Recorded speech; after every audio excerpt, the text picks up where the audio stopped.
Bismillahirrohmanirrohim. Assalamualaikum warahmatullahi wabarakatuh.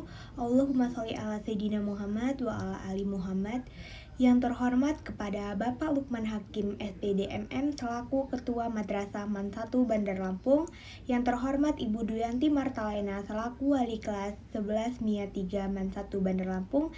Dan yang terhormat kepada Ibu Ulpa SPDI selaku Guru Mata Pelajaran Sejarah Kebudayaan Islam MAN 1 Bandar Lampung. Dan yang saya sayangi ayah dan ibu saya yang selalu mendoakan kebaikan dan kesuksesan kepada saya, dan teman-teman 11 MIA 3 yang selalu saya banggakan. Sebelumnya, perkenalkan, nama saya Bintang Mutiara Ramadan, saya dari kelas 11 MIA 3. Di sini saya akan menjelaskan materi tentang Daulah Mughal. Nah, di presentasi kali ini saya akan menjelaskan 4 bahasan. Yang pertama yaitu ada sejarah, yang kedua ada pemimpin, yang keempat ada kemajuan, dan yang kelima ada kemunduran daulah. Nah, yang pertama saya akan menjelaskan sejarahnya terlebih dahulu. Nah, jadi Daulah Mughal bisa dikatakan sebagai penerus Kesultanan Delhi yang sudah terdiri terlebih dahulu. Daulah Mughal ini dirintis oleh seorang pemimpin yang bernama Jahiruddin Muhammad Babur pada tahun 1526 sampai 1530 Masehi. Nah, ia merupakan cucu dari Timur Leng. Ayahnya yang bernama Umar Mirza yaitu penguasa Farghana. Nah, pada tanggal 21 April 1526 Masehi, Babur tampil sebagai pemenang dan kemudian menegakkan pemerintahannya di Delhi. Nah, dengan demikian berdirilah Daulah Mughal di India. Daulah Mughal telah memberi warna baru bagi peradaban orang-orang India yang sebelumnya identik dengan agama Hindu.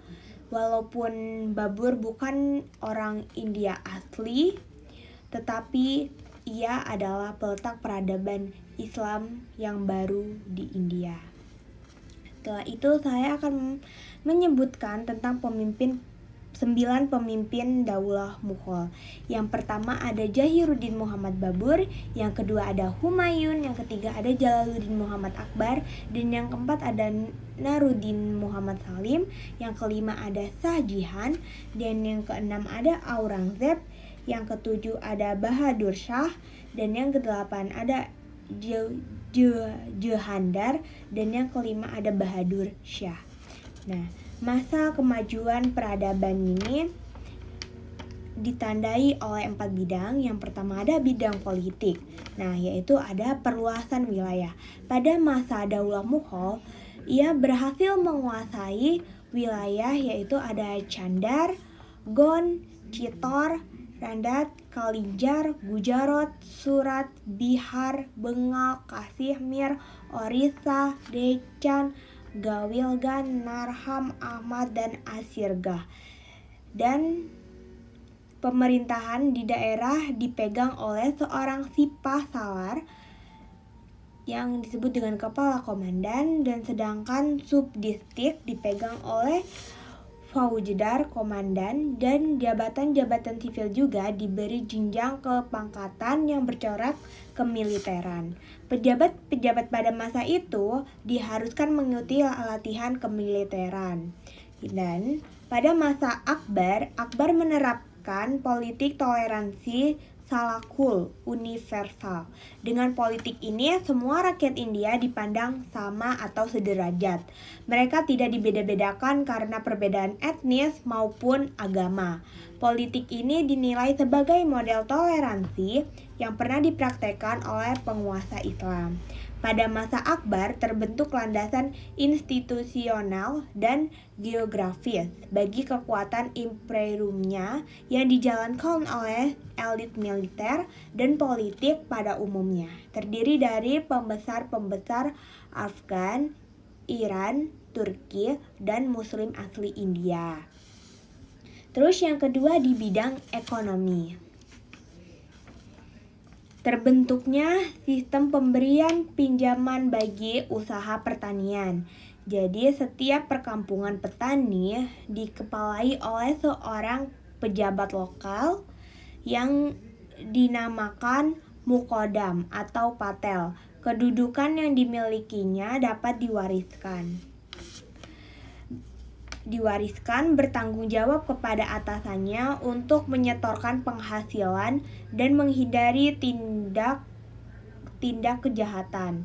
Kaum petani dilindungi hak pemilikannya atas tanah dan hak mewariskannya, tetapi mereka juga terikat terhadapnya.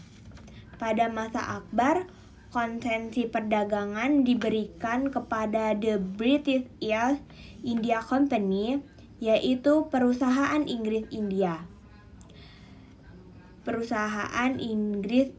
India Timur untuk menjalankan usaha perdagangan di India sejak tahun 1600 Masehi. Mereka mengekspor katun, busa sutra India, bahan baku sutra, sendawa, nila, dan rempah, dan juga ada jenis logam lainnya. Yang ketiga, di bidang agama. Pada masa Akbar, ia memproklamasikan sebuah cara baru dalam beragama, yaitu ia memilih konsep din li'ahi. Karena aliran ini, Akbar mendapat kritik dari berbagai lapisan umat Islam yang ada di India. Bahkan Akbar dituduh membuat agama baru. Pada prakteknya, din ilahi bukan sebuah ajaran tentang agama Islam.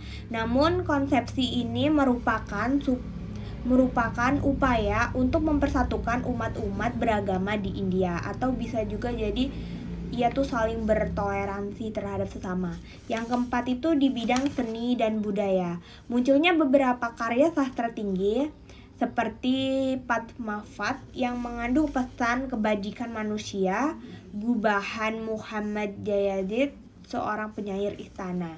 Dan juga ada berbagai bangunan monumental, yaitu ada benteng Agra atau Arga Fort. Yang kedua ada benteng merah atau Red Fort. Yang ketiga ada Taj Mahal, dan yang keempat itu ada Jama Masjid. Lalu saya akan menjelaskan tentang faktor-faktor kemunduran Daulah Mughal, yaitu ditandai dengan terjadinya stagnasi dalam penimbunan kekuatan militer, terjadinya stagnasi dalam pembinaan kekuatan militer.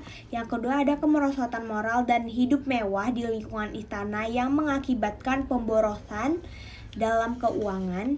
Yang ketiga ada pendekatan yang dilakukan oleh Aurangzeb terlalu kasar terhadap toleransi umat beragama. Jadi sehingga menimbulkan konflik antar umat beragama sangat sulit diatasi oleh sultan sesudahnya. Terus yang keempat ada semua generasi penerus Daulah Mughal pada periode terakhir adalah orang-orang yang lemah dalam kepemimpinan, atau dia tidak mempunyai jiwa-jiwa kepemimpinan seperti daulah-daulah yang sebelumnya. Jadi sekian presentasi yang dapat saya sampaikan. Kurang lebihnya saya mohon maaf. Semoga yang saya sampaikan dapat bermanfaat. Wabillahi taufik wal hidayah. Wassalamualaikum warahmatullahi wabarakatuh.